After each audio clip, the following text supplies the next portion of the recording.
खणी कुछ वयाकीन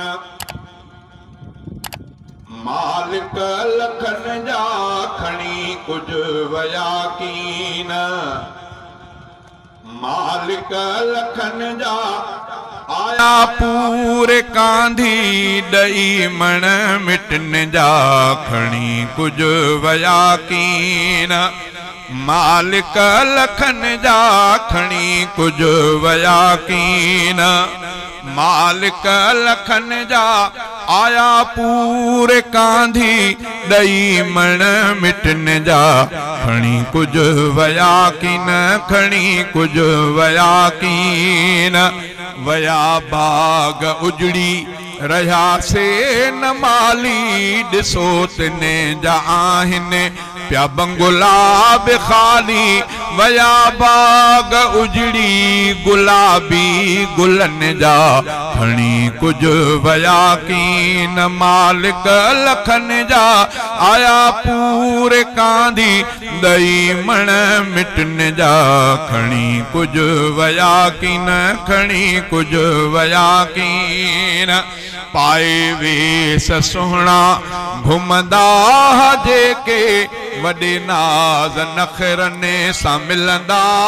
जेके वञी वेस पाए सुता से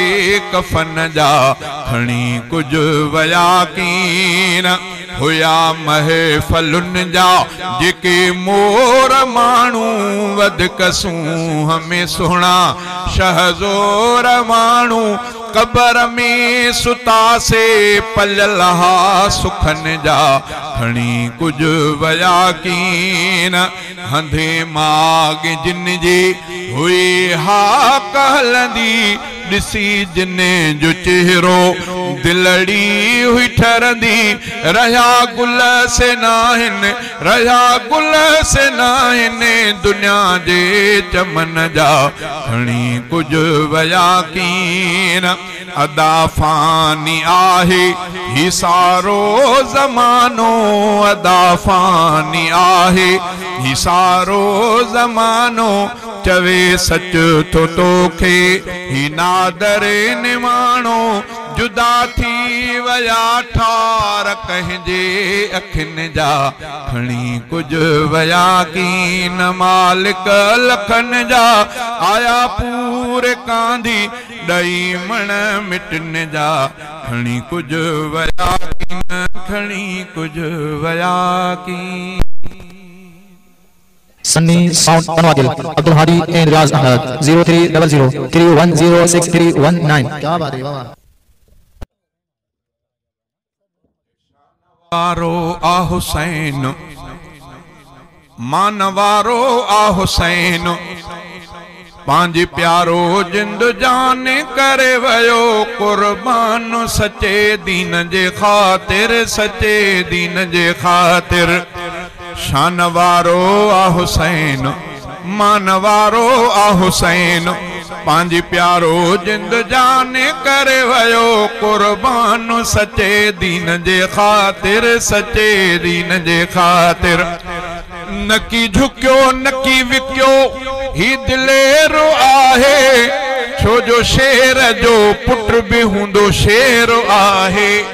नकी झुक्यो नकी विक्यो ही दिलेरो आहे छो जो शेर जो पुट भी हुंदो शेर आहे ये जान कुर्बान कंदो केरो आहे शान वारो आ हुसैन मान वारो आ हुसैन पांज प्यारो जिंद जान करे वयो कुर्बान सचे दीन जे खातिर सचे दीन जे खातिर अली बाबो नबी नानो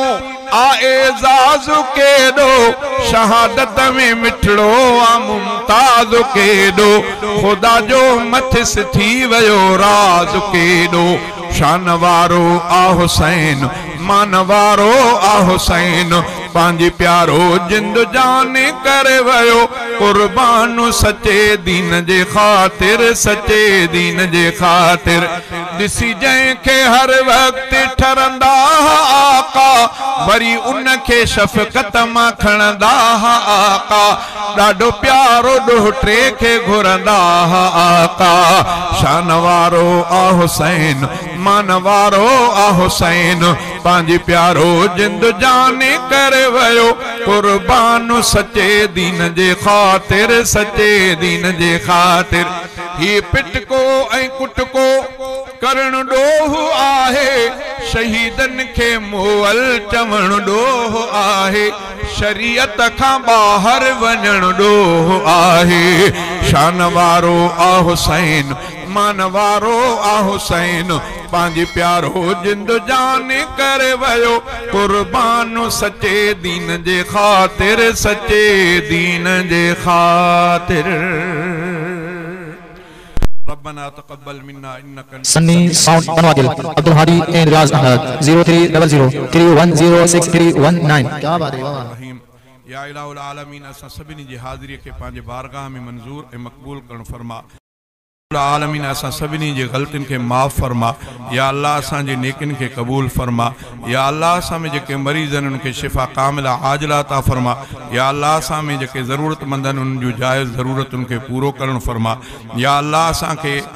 महबूब मोहम्मद करीम जे नक्शे कदम ते सही नमूने से हलण जी तौफ़ीक़ अता फरमा सहाबा ऐं अहल बैत जे तरीक़े ते हलण जी तौफ़ीक़ अता फरमा या अल्लाह असां जहिड़ा आहियूं तुंहिंजा बाना तुंहिंजे महबूब मोहम्मद करीम जा उम्मती आहियूं हबीबन करीमन जे सदके असांजे हाल ते रहम फरमा ज़िल्लत ख़्वारी खां बचा पंहिंजे हिफ़्ज़ ऐं अमान में रहा ज़ालिमनि जे ज़ुल्म खां ॾाढनि जे ॾाढ खां हुकूमतुनि जे ॾाढाइनि खां महफ़ूज़ फरमा असांजे मुल्क पाकिस्तान जी हिफ़ाज़त करणु फरमा या इलाहुल आलमीन असांजे मर्द कलंदर हज़रत मौलाना फज़लुर रहमान दामत बरकातुहुल आलिया जी हिफ़ाज़त करणु फरमा या अल्लाह असांजे मुल्क पाकिस्तान जी हिफ़ाज़त फरमा असांजे मुल्क पाकिस्तान में इस्लामी कानून राइज करणु फरमा सल्लल्लाहु तआला अला खैर ख़ल्क़ी सय्यदना मुहम्मद व आलिहि व असहाबी अजमईन बिरहमतिक या अरहमर राहिमीन